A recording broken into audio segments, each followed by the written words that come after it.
Bonjour, je suis Florent Busson, secrétaire général du lycée polyvalent Victor Hugo à Lunel dans l'Hérault. Alors au début de ma carrière, moi j'étais dans la communication publique au ministère des Armées à Paris à l'école militaire, donc je m'occupais de tout ce qui était communication, notamment sur les opérations européennes pendant 2 ans. J'étais contractuel au ministère des Armées, donc j'ai souhaité devenir titulaire et passer le concours d'attaché d'administration de l'État. Et lors de ma préparation au concours, j'ai découvert le métier donc de secrétaire général, qui à l'époque s'appelait adjoint gestionnaire. Et c'est un métier qui m'a beaucoup plu par le contact avec les élèves, le fait d'être dans le service public de l'enseignement, la polyvalence des missions. Et donc c'est un métier que j'ai défendu lors de mon entrée à l'IRA de Bastia et lors de mon classement de sortie. Du coup, j'ai choisi un poste en EPLE dans l'académie de Montpellier.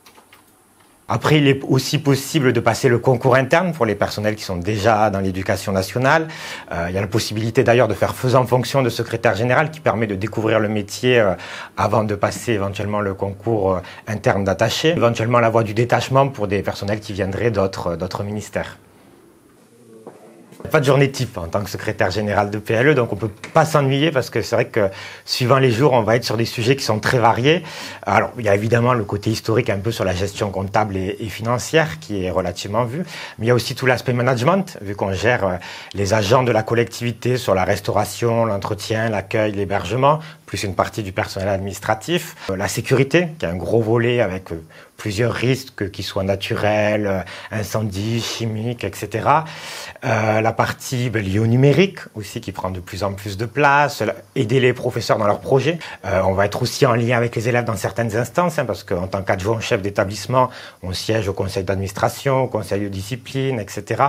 Donc l'avantage, c'est que voilà, c'est un métier qui est tellement varié, qui demande tellement de champs d'action qu'on ne peut pas s'ennuyer en fait.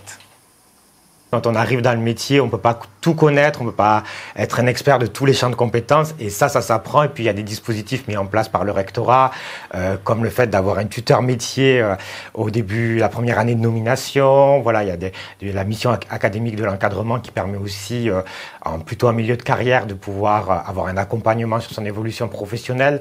Donc je dirais, il ne faut pas hésiter à se lancer, paniquer au début quand on voit tous les champs d'action sur lesquels on doit intervenir.